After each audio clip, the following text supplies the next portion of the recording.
සුබ දවසක් ආදරණීය ඔයාලා හැමෝටම. කුස්සියේ සිංක් එක කියන්නේ ගොඩක් කුණු වගේම ගොඩක් දිලීර බැක්ටීරියා වර්ග එක්රැස් වෙන තැනක්.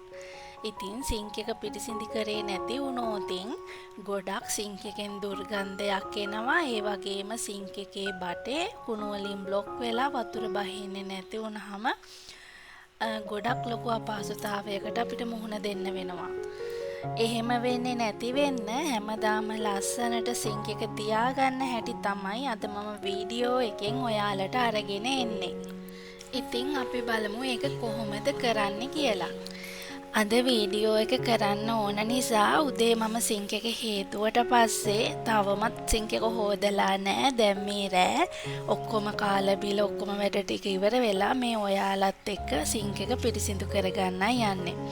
මගේ සිංක් එකේ දැන් මේ බලන්න නිකන් තෙල් වගේ අතට ඇලෙනවා.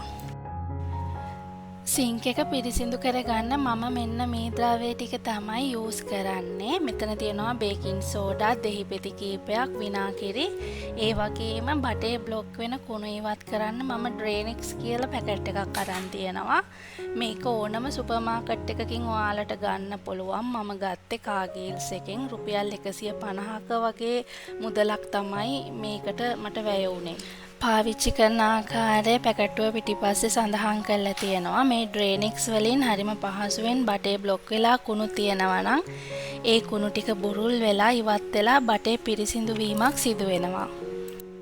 මුලින්ම අපි බේකින් සෝඩා ටිකක් අරගෙන සිංක් එකේ හැම තැනටම විසිරෙන ආකාරයට මේ විදියට ඉහ ගන්න ඕනේ.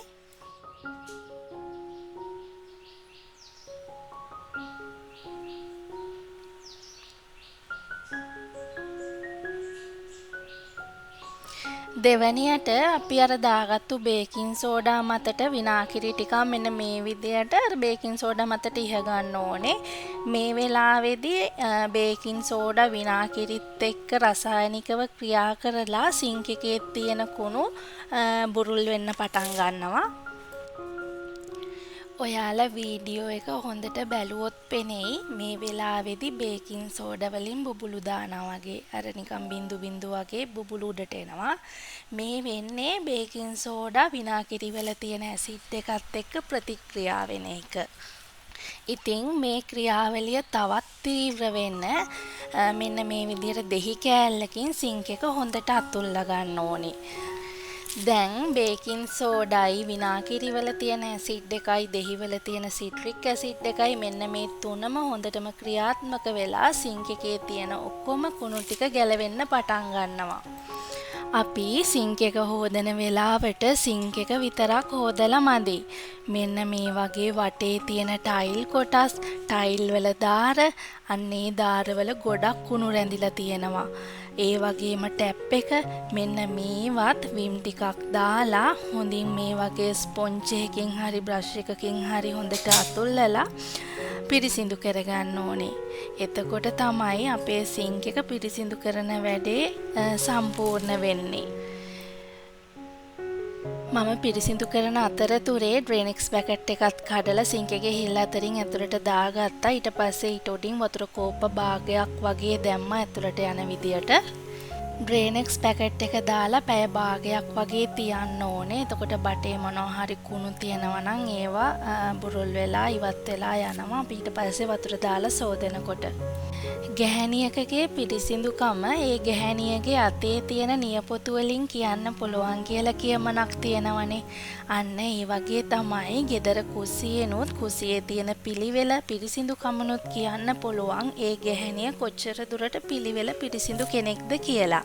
දැන් මම මේ කරන්නේ බටේ මොනවා හරි බ්ලොක් වෙලා තියෙනවා නම් ඒ බ්ලොක් එක නැති කරගන්න එක. මේ වගේ දිග කෝටුවකින් හරි නැත්තම් මේ වට කරන්න මේ විදියට හදපු බ්‍රෂ් තියෙනවා. ඒ වගේ බ්‍රෂ් එකකින් හරි මේ විදියට සිංක් එකේ හිල් අතරින් ඇතුළට දාලා පිරිසිදු කරගන්න පුළුවන්.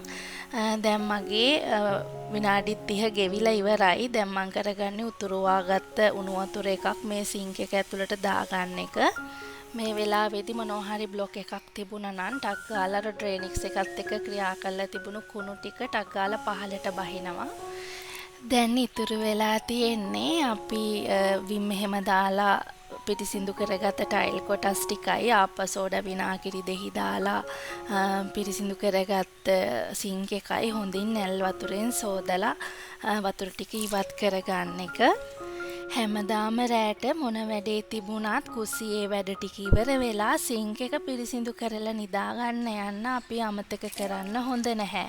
මොකද අපි පාවිච්චි කරන අනිත් වළම් පිඟම් භාජන ඔක්කොම හේදුවත් සිංක් එක නොහේදුවොත් එතන ගොඩක් අපිරිසිදුයි. ඒ නිසා හැමදාම රෑට සිංක් එක පිරිසිදු කරලා නිදාගන්න අමතක කරන්න එපා. ගෙදර හදවත කුස්සිය කියනවනේ. ඉතින් කුස්සියේ ප්‍රධාන අංගයක් තමයි මේ සිංක් එක කියන්නේ. සිංක් එක අපිරිසිදු නම් කුස්සියේ කොයිතැන පිරිසිදු කරත් වැඩක් නැහැ. අද මම මේ සිංක් එකට කළ ෆේෂල් එක ඔයාලට සතියට දවසක් වගේ කළාම ඇති. මොකද මේක ඩීප් ක්ලීන් එකක්නේ. ඒත් හැමදාම සිංක් එක, ටයිල් කොටස්, ටැප් එක ඒ වගේ දේවල් හොඳට විම් ටිකක් දාලා පිරිසිදු කිරීම නම් දිනපතාම කරගන්න ඕනේ. ඩ්‍රේනෙක්ස් දාලා ආපසෝඩ විනාගිරි දෙහි එක කරන පිරිසිදු කිරීම සතියට පාරක් සති දෙකකට පාරක් වගේ කළාම ඇති. වොයිස් කරන වෙලාවේ එළිය හොඳටම හයියෙන් වහිනවා. ඒ සද්දෙත් ඔයාලට ඇහෙනවා ඇති. මේ තියෙන්නේ මගේ සිංක් එක පිරිසිදු කරාට පස්සේ තියෙන අන්තිම පෙනුම. බලන්නකෝ ලස්සනද කියලා. ඉතින් මේ විදියට පිරිසිදුව පිළිවෙලට කුස්සිය තියෙනකොට උදේ පාන්දර නැගිටලා කුස්සියට ආවම තියෙන ප්‍රබෝධමත් ගතිය වචන වලින් කියලා නිම කරන්න බෑ. හරිම ප්‍රසන්න හැඟීමක් තමයි හිතට දැනෙන්නේ. ඉතින් අද මට යන්න වෙලාවත් ඇවිල්ලා. මම අදට ගිහින් අලුත් වීඩියෝ එකක් අරන් ඉක්මනටම ඔයාලා බලන්න ආයෙත් එන්නම්. එතකන් ඔයාලා හැමෝම සතුටින් පරිස්සමින් ඉන්න. ඔයාලා හැමෝටම තෙරුවන් සරණයි.